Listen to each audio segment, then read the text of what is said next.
everybody, welcome back to Let's Talk. You are with me, Neera.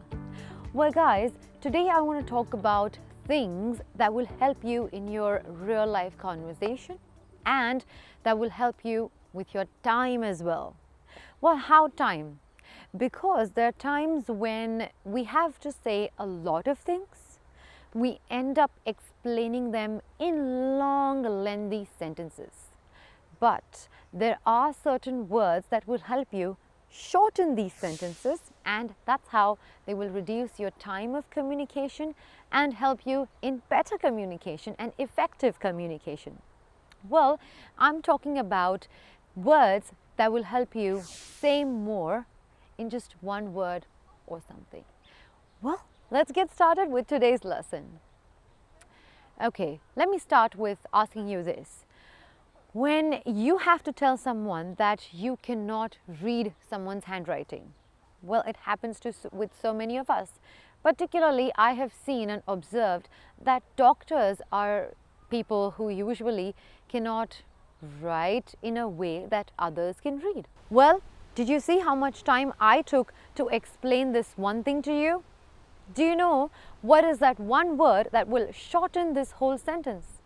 And that word is eligible. When you cannot read someone's handwriting, when the handwriting is difficult to read. For example, hey, this writing is completely illegible. Or, oh, I'm really worried if the teacher will be able to read my illegible writing. Does it happen to you?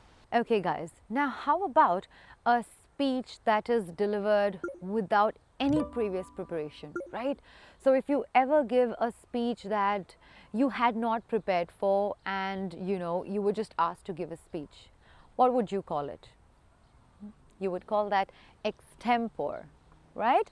Well, now see how much we have shortened this sentence. Do you know, the other day I completely gave a speech, I delivered a speech that I had not even prepared for. Instead, if I say, do you know that the other day I gave a complete extempore and I was fabulous? See, a short sentence. Another example. Raj is famous for his extempore. Yesterday, I was able to pull an extempore successfully. Well guys, what would you call or say to a person who is difficult to please? No matter what you do, they are not the ones who get happy easily, who become happy, no matter what you say to them, what you give them. Well, any answers? They would be called fastidious. For example, I have got a fastidious girlfriend. Or, our new team leader is very fastidious. I'm not fastidious, it's just difficult for me to express. Well guys, now how about a person who readily believes whatever he or she is told, okay? So someone who just believes in anything you tell him or her, right? That person is called credulous. Yes. For example, it's easy to sell any product to a client who is credulous, who believes in anything that you tell him or her. Or another example, don't be so credulous that you spend money on everything that you see, or that you see online. Credulous people are the best target to sell our products. Okay, so the next time you meet someone who believes anything that you say or you tell him or her, that person is credulous. Well now guys, it's one thing to tell something to someone and that person believes in you, okay? It could be true as well, and that's how they've believed you. But what do you call a person who is easily tricked, into doing things, or easily deceived into doing things? Now that person is called gullible. Yes. For example, she gets hurt often because she's gullible. Don't take advantage of someone who is gullible. Yeah? Well guys, both credulous and gullible can be used, and they're very, very closely related. But just if you want different words in your dictionary, you have credulous and on the other hand you have gullible. Okay?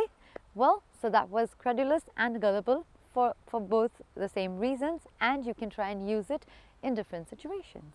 Well, let's take a look at another long sentence. When you're in a state or a situation of, when there's perfect balance, right? There are times when you think, right, oh wow, this has perfect balance, So how would you say it? You would say the term that you use for this is equilibrium. I'm sure you must have heard this one. Let's take a look at some examples for this. We need to have a perfect state of equilibrium in our country or in our economy. Well, do you think that really happens? I don't think so personally. We always look to put things in equilibrium. That means balance. Yeah, does it happen? I think I always try to do that. Well, that's true, right? I mean, everyone is different. You cannot have a balance with so many people around with different opinion. It's only possible to live in harmony with all the variety. That's why it is. It's more beautiful to live with a lot of people. Well, guys, now you would often find people who change sides a lot, On one day they're talking from their perspective, the other day they will talk from their perspective. So you will go on telling people that, you know what, I don't like this person because he or she changes sides a lot, right? So someone who changes sides according to their particular situation is called a turncoat. Yes, guys. So for example, we can't trust Raj. He seems to be a bit of a turncoat. Most people who have a turncoat character cannot be relied on, right? Well, if you have anyone who in your family or your friend circle who is someone like that, make sure you tell them that now it's time to change and not to be a turncoat anymore. Well, guys, now is the time that I should tell you that there are people who like to steal ideas or borrow things and use things which others have made. Yes, and take credit for it. Well, that method is called, or that practice is called plagiarism. Have you heard this one before?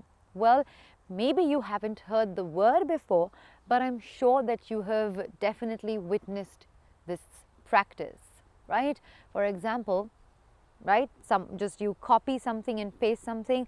Often that happens with a CV or a resume, right? So make your own CV instead of indulging yourself into plagiarism method. Well, it's also illegal. I'm sure that you must know this. Well, let's take a look at some example. Well, I would like to say that plagiarism is not the best practice. Of course it's not. Why to get into plagiarism when you can be creative and innovative, right? Well, I think so. So if you are practicing this, well, I suggest you stop, because I'm sure that you are creative and you can do things on your own as well. So guys, well, there are times in our lives when we're in the middle of a conversation or a situation and we just don't understand what people are talking about, the words that they use, the sentences that they frame, and we feel really lost. It happens to you? Well, frankly speaking, it used to happen to me too, and it still does sometimes. So when you think that this language is difficult to understand, or words particularly are difficult to understand, then you actually call those phrases, terms, or words jargons. Yes. For example, people always talk in business jargons. I just learned 2 new marketing jargons. So guys, these were your long sentences into short one little words. I'm sure that this is going to make your life easy, simple, and yet be able to have better and effective communication with others.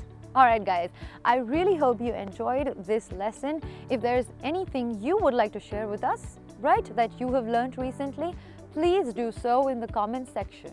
Alright guys, well, until next time, you guys keep smiling, just enjoy life. This is me, Meera, saying ciao.